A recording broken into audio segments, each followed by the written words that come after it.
Right. I want kumbaya. We all respect the Second Amendment.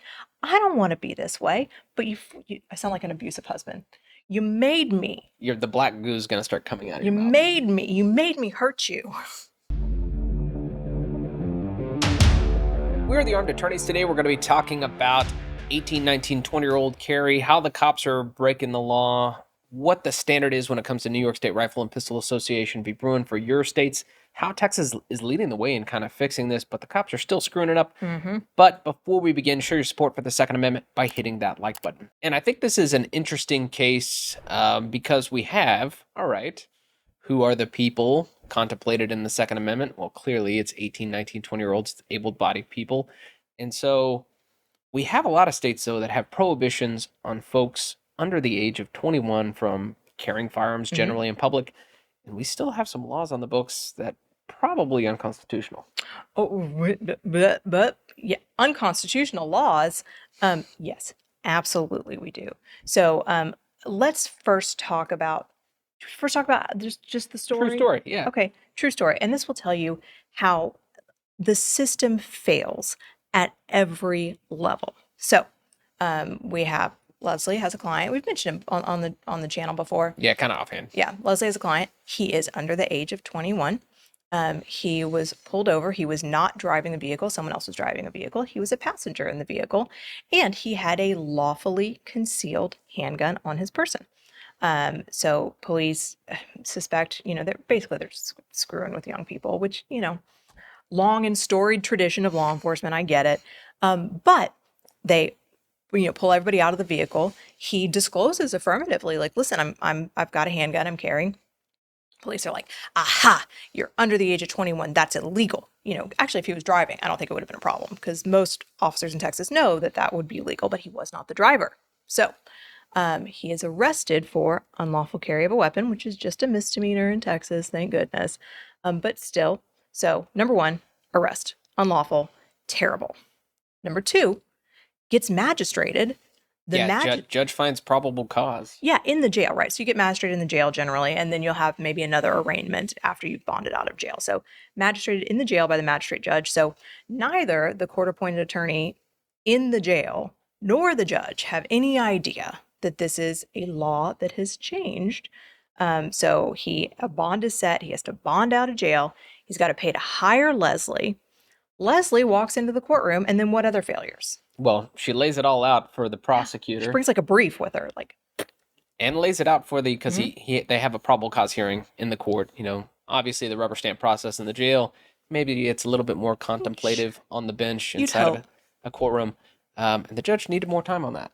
Yes. So the DA's office, whose job it is to not seek convictions but to seek justice, Harris County, Texas, is like, screw this. Why would I have to know the law? It's more guns off the street. So they don't give two shits. No. And then the judge, although Leslie said very polite, is like, well, I just have never seen this case before. I have no idea what's going on. I'm going to go ahead and find probable cause.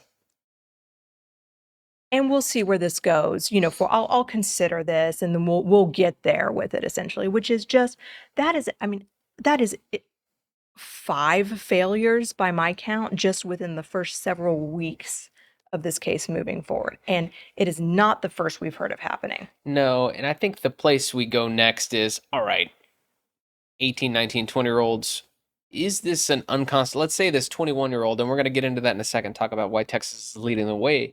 But, hey, we look at Texas' Second Amendment, all right, as informed by history and tradition. Mm-hmm.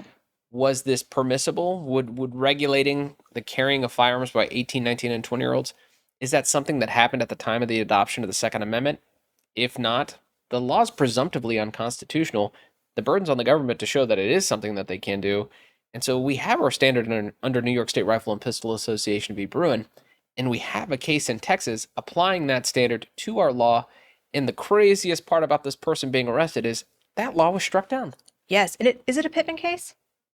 Mark Pittman? Oh, I don't know the answer. It might be a Pittman case. Now has come out so long ago now, I don't recall. Yeah, let's talk case. It's Andrews v. McCraw. On the district court level, this is in the Northern District of Texas. It's 421 CV 1245-P, and it got appealed up to the Fifth Circuit Court of Appeals. If you want to check out that case, it's 22-10898. So this is Andrews v. McCraw. But Texas dismissed its appeal at the Fifth Circuit, right? Correct. But but you'd have to. And this is why I think this law is confusing because, and we'll read the order, you have to understand the kind of procedural history in order to actually figure out what the law is. Right. So this law was challenged as to essentially the carry rights of 18, 19, 20-year-olds. And the judge, should I just read it? Yeah. And this is we're challenging the constitutionality of the unlawful carry statute in Texas as applied to 18, 19, 20-year-olds. So this is our unlawful carry in Texas. We've got a person commits an offense if the person intentionally, knowingly, or recklessly carries on or about his person a handgun, and at the time of the offense is younger than 21 years of age. That's the zinger there. And then there's some exceptions where persons younger than 21 can, in fact, have a handgun in their home, in their vehicles, directly en route between those two places, things like that. But that is the law. And that's on the books today. That is still on the books. And also still on the books in subchapter H, chapter 411 government code is this prohibition on persons, generally on persons under 21, getting a concealed handgun license. Now, no, that's a license. That tells you how long I've been doing this. I still revert back to that. Now called a license to carry a handgun in Texas. So we have that prohibition. Now there are some exceptions, military members, things like that. We have that prohibition still on the books. And so those live there today still. We had this case challenging it. And the judge does a Bruen analysis, right? Yes. And so we get there's an amended final judgment in the case. And the reason that we gave you the district court case number and the Fifth Circuit Court of Appeals case number is because this is kind of a difficult case to track. And so we'll start at the district court level. The court really had two big rules, and then they stayed themselves. So we'll talk about it. But it says, to the extent that Texas's statutory scheme, Texas Penal Code 4602A and Texas Government Code 411-172A2, G, H, and I prohibit law-abiding 18 to 20-year-olds from carrying handguns for self-defense outside the home based solely on their age, this statutory scheme violates the Second Amendment as incorporated against the states via the 14th Amendment. So that's the first big part of the opinion there.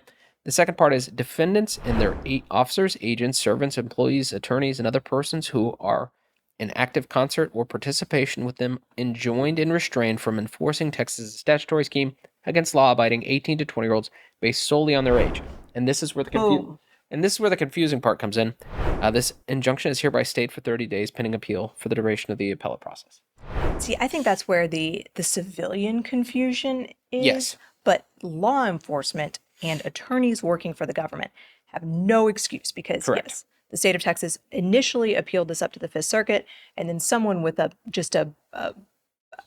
tiny bit of sense said, oh boy, maybe we don't want to open up handgun carry. Now, I don't think this makes sense, but we don't want to open up handgun carry to 18, 19, 20-year-olds within the entire Fifth Circuit and then set nationwide precedent with the Supreme Court. So basically they were like, we're just going to forget this.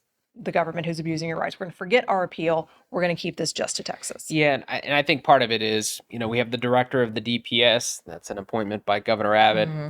Do we want to be on the anti-gun pushing for restrictions on carry for 18, 19, 20-year-olds? I think some of that goes into the calculation as well. You tell me, Lieutenant Governor. Yeah, right. But, all right, so what do we see? We strike down these prohibitions. We see, all right, the state of Texas appeals it, but then they withdraw their own appeal. Mm-hmm. That stay is expired. Yep. Effectively, the law of the land in the state of Texas are 18, 19, and 20-year-olds can carry, otherwise, assuming they're otherwise qualified, they're not convicted felons. We'll put that aside for a second. They haven't been adjudicated as mental defective or something like that. But otherwise qualified 18, 19, 20-year-olds, they're treated the same as 21-year-olds prior to all this stuff going into effect. But you see that 21 law, that the number 21 still appears in the books, and it still causes a ton of problems. Yes, and the government has to be drug kicking and screaming into respecting your constitutional rights.